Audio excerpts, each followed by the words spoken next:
आज जिस मूवी को हम एक्सप्लेन करने जा रहे हैं उसमें छुपा है सस्पेंस, प्यार और वही जादू। चलिए देर न करते हुए मूवी की शुरुआत करते हैं।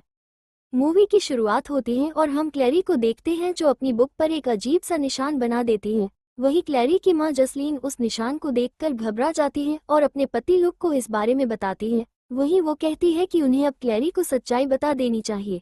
वही उसे डर भी लगता है कहीं सच्चाई जानकर क्लैरी उन्हें छोड़ न जाए।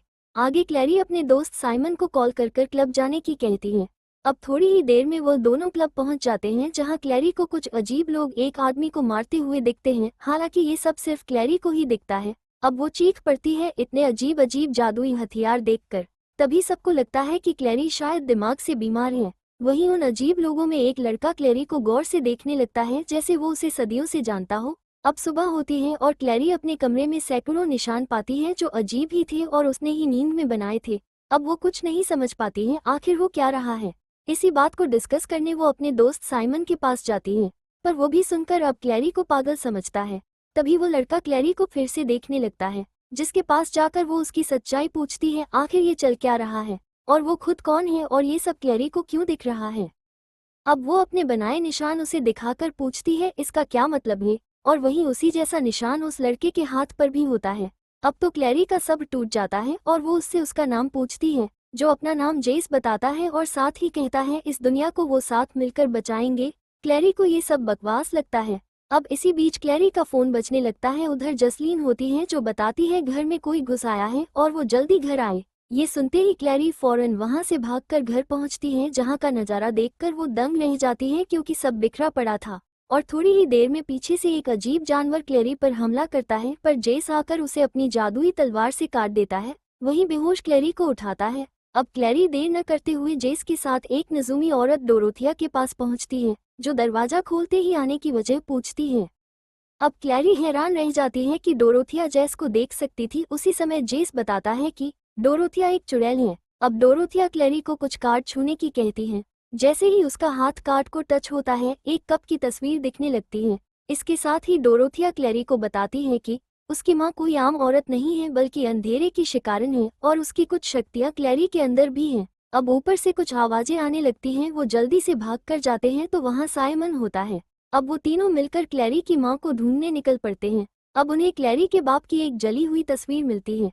साथ ही रास्ते में लुक को दो हंटर मारते हुए जसलीन के बारे में पूछ रहे होते हैं। तभी लुक कहता है उसे उन माँ बेटियों से कोई लेना देना नहीं है। अब ये सुनते ही क्लैरी को बहुत बुरा लगता है।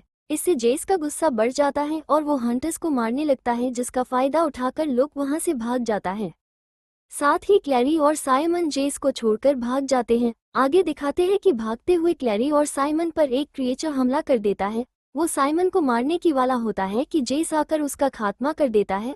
आगे वो तीनों एक पुरानी हवेली में पहुंचते हैं जहां के दरवाजे जादुई होते हैं और लॉक ऑटोमेटिक घूमते हैं। ये नज़ारा देखकर तो साइमन और क्लैरी की आंखें फटी रह जाती हैं। हालांकि जल्द ही क्लैरी बेहोश हो जाती है। जब जेस चेक करता है तो मालूम पड़ता है कि उस क्रिएचर ने क्लैरी में डंक मार दिया था। अब कुछ दिन में जहर का असर ठीक होता है और क्लैरी पहले जैसी हो जाती है। वहीं उसकी मुलाकात जेस के दो कजिन और प्रोफेसर हॉस से होती है। वहीं हॉस क्लैरी को हंटर सोसाइटी के बहुत से नियम समझाता है, पर साथ ही उसकी खबर साइलेंट सिटी में साइलेंट ब्रदर्स को भी दे देता है। हालांकि वो क्लैरी की मदद ही करेंगे उसकी यादें जिंदा करने में। उसकी यादें कैसे गायब हुई हैं हमें आगे मालूम पड़ेगा। अब कुछ समय बाद जेस क्लैरी को साइलेंट सिटी को लेकर पहुंचता है, जहां एक गार्ड उन्हें साइलेंट ब्रदर्स के पास लेकर पहुंचता है। अब उनकी मुलाकात होती है साइलेंट ब्रदर्स से, जो क्लैरी की यादों में झांकने लगता है, पर जल्द ही मालूम पड़ता है कि उसकी यादों पर तो लॉक लगा हुआ है। अब बार बार कोशिश करने के बाद भी उन्हें बस कुछ धुंधली यादें नजर आती हैं, पर एक नाम बार बार नजर आता है और वो नाम था बेन। वहीं अब क्लैरी और जैश को समझ आ जाता है कि क्लैरी की यादों के ताले की चाबी बेन पर ही है। अब वो सभी बेन को ढूंढने का प्लान बनाते हैं और जल्दी ही उन्हें मालूम पड़ता है कि बेन कोई आम आदमी नहीं है बल्कि एक ताकतवर तांत्रिक है जो ब्रुकलिन में रहता है। जब वो सब उससे मिलते हैं तो बेन सबका स्वागत करता है और वहीं क्लैरी उससे सच्चाई पूछती है। अब वो क्लैरी को अकेले में ले जाकर वो सच्चाई बताता है, जिससे क्लैरी के पैरों से जमीन खिसक जाती है। असल में वो बताता है कि इस सब के पीछे क्लैरी की माँ जसलीन है, जो नहीं चाहती थी कि क्लैरी इन जादूगरों के चक्कर में पड़े, इसलिए उसने बेन की मदद से यादें मिटा दी। हालांकि वो भी उसकी सारी यादें नहीं मिटा पाया, जिसकी वजह से उसे कुछ कुछ याद आ जाता है। अब क्लैरी को खबर मिलती है कि साइमन को वैम्पायर्स ने किडनैप कर लिया है। अब क्या था, हंटर तैयार हो जाते हैं शिकार करने के लिए और अपने खतरनाक हथियारों के साथ वैम्पायर्स के ठिकाने पर पहुंच जाते हैं और घमासान की लड़ाई शुरू होती है। हालांकि वैम्पायर्स इतनी तादाद में थे कि उन्हें मारते मारते हफ्तों बीत जाएं, लेकिन उसी बीच इस लड़ाई में वेयरवॉल्व्स की एंट्री होती है जो वैम्पायर्स पर टूट पड़ते हैं। हालांकि एक वेयरवॉल्व क्लैरी पर हमला करता है पर वो उसे भगा देती है, पर वो अब वहां से निकलना ही बेहतर समझते हैं और साइमन को लेकर भाग आते हैं, पर साइमन बहुत जख्मी हो चुका था। आगे दिखाते हैं कि एलिक क्लैरी को धमकी देता है कि वो अपने इंसानों की दुनिया में वापस लौट जाए, क्योंकि उसकी वजह से उन लोगों की जान पर बनाए हैं। अब क्लैरी को समझ नहीं आता है क्या करे। आगे जैश क्लैरी से अकेले में मिलता है और अपने दिल की बात कहता है और वहीं वो कुछ प्यार के पल गुजारते हैं, लेकिन साइमन आकर डिस्टर्ब कर देता है और साथ ही क्लैरी से पूछता है ये क्या गोलमाल है। वहीं क्लैरी साइमन से कहती है कि जेश तो सिर्फ उसका दोस्त है। अब ये सुनते ही जेस के अरमानों पर पानी फिर जाता है। वहीं साइमन मौके का फायदा उठाकर क्लैरी को प्रपोज कर देता है। हालांकि क्लैरी समझ नहीं पाती है क्या करे और अपने कमरे में जाकर डायरी में कुछ लिखने लगती है। अब यही होता है क्लैरी को अपनी शक्ति का एहसास, और उसे मालूम पड़ता है कि वो ड्राइंग में किसी को भी छुपा सकती है। वही वह जान जाती है कि मोर्टल कप कहाँ है। असल में मोर्टल कप की खासियत ये है कि अगर कोई उसमें जादुई पानी पिएगा तो वो अमर हो जाएगा। आगे क्लैरी जल्दी से जाकर सारी बात जैश को बताती है, जो एलिक को भी साथ लेकर डोरेथिया के पास पहुंचते हैं और वहीं क्लैरी उस कप को निकाल लेती है। पर तभी डोरोथिया अपने असली रूप में आती है, क्योंकि वो डेमोन के वश में थी। वो क्लैरी पर हमला करती है और जब एलिक बचाने आता है तो उसमें अपनी पूंछ घुसा देती है, जिससे एलिक की जान पर बन आती है। अब साइमन हिम्मत दिखाकर उन सबको बचाता है। वो हवेली आ जाते हैं जहाँ जेस एलिक को बचा लेता है और वहीं क्लैरी से नाराज हो जाता है। आगे दिखाते हैं कि क्लैरी वो कप होज को दे देती है और यही होज की सच्चाई भी सामने आती है। असल में हॉस वेलेंटाइन के लिए काम कर रहा था। वेलेंटाइन वही खतरनाक आदमी है जिसको लोग सदियों पहले मरा हुआ मान चुके थे। अब जादुई रास्ता खुलता है और वहीं से बाहर आता है वेलेंटाइन, जिसको हॉस कप दे देता है और ये सब देखकर क्लैरी हैरान रह जाती है। वहीं अब वेलेंटाइन क्लैरी को कप से खून पीने को मजबूर करने लगता है, पर वो भी चालाक थी। वो वहां से जादुई दरवाजे में भाग जाती है और अब वेलेंटाइन एक सच सामने लाता है, वो भी सबूतों के साथ, जिसे सुनकर क्लैरी के पैर कांप जाते हैं। वो क्लैरी और जेस को भाई बहन बताता है। यही क्लैरी सुस्त हो जाती है कि जिसको वो चाहने लगी है वो उसका भाई है।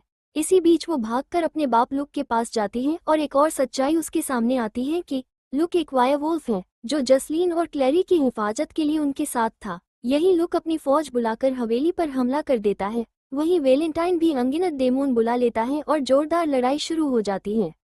अब सारे हंटर्स मिलकर डेमोन का मुकाबला करते हैं। वहीं क्लैरी अपने हाथ से एक नया हथियार निकालती है और ज्यादातर डेमोन को मर गिराती है। आगे अब वो उस जादुई दरवाजे को ही बंद करना चाहते हैं जिससे डेमोन आ रहे थे, और इसमें हॉस भी उनका साथ देता है, जिससे वो दरवाजा बंद हो जाता है और डेमोन बाहर नहीं आ पाते। अब वेलेंटाइन फिर से एक खुलासा करता है कि वो खुद जेस और क्लैरी का बाप है। अब ये सुनकर वो दोनों अंदर से और भी टूट जाते हैं, जिसका फायदा उठाकर वेलेंटाइन क्लैरी को फिर से कप से खून पीने की कहता है। क्लैरी के मना करने पर वो उसे चोट पहुंचाता है इससे पहले कि कुछ कर पाता। जेस मोर्चा संभालता है और अब होती है वेलेंटाइन और जेस के बीच मूवी की सबसे खतरनाक जंग। हालांकि पहले तो जेस पूरी शिद्दत से लड़ता है और लड़ाई बराबर की होती है, पर थोड़ी ही देर में जेस वेलेंटाइन की ताकत के आगे कमजोर पड़ने लगता है। इसी बीच कार्ड और कप क्लैरी के पास आकर गिरता है। वहीं वो देखती है कि जेस कमजोर पड़ रहा है तो वो वेलेंटाइन को कप को जादुई दरवाजे में फेंकने की धमकी देती है, जिससे वो जेस को तो भूल जाता है और क्लैरी को रोकने आ जाता है। वही क्लैरी कहती है वो उसका बाप नहीं हो सकता, क्योंकि होता तो उसके दिल की बात समझ जाता, क्योंकि वो कप नकली था। और इसी बीच मौका देखकर वो वेलेंटाइन को अंदर धक्का दे देती है। आगे वो समझते हैं काम खत्म, पर वेलेंटाइन क्लैरी को पीछे से पकड़ लेता है, लेकिन जेस अपनी ताकत से बर्फ जमा देता है, जिससे वेलेंटाइन हमेशा को अंदर जम जाता है और वेलेंटाइन के हाथ वहीं कट जाते हैं। अब वो जादुई दरवाजा फट जाता है और जेस और क्लैरी के चारों तरफ बर्फ होती है। साथ ही क्लैरी को जसलीन भी मिल जाती है जो कोमा में जा चुकी थी। आगे दिखाते हैं कि जसलीन को हॉस्पिटल में भर्ती करने के बाद क्लैरी घर आती है और पूरे घर को अपनी शक्ति से ठीक कर देती है। वहीं बाहर जेस भी आ जाता है और वो दोनों समझ नहीं पाते हैं कि क्या रियल में वो भाई बहन हैं और वेलेंटाइन ने ये भी झूठ बोला था। फिर भी दिल में प्यार दबाए जेस क्लैरी को अपने साथ हवेली चलने की कहता है, क्योंकि उनको अब दुश्मनों से लड़ने के लिए क्लैरी की बहुत जरूरत थी। वही क्लैरी भी कहती है कि वो अब कोई आम जिंदगी नहीं जिएगी, बल्कि हंटर बनकर ही अपने साथियों का साथ देगी। यही वो दोनों बाइक पर बैठकर हवेली की तरफ चल देते हैं। यही मूवी का एंड इस सवाल के साथ हो जाता है कि क्या वो रियल में भाई बहन हैं।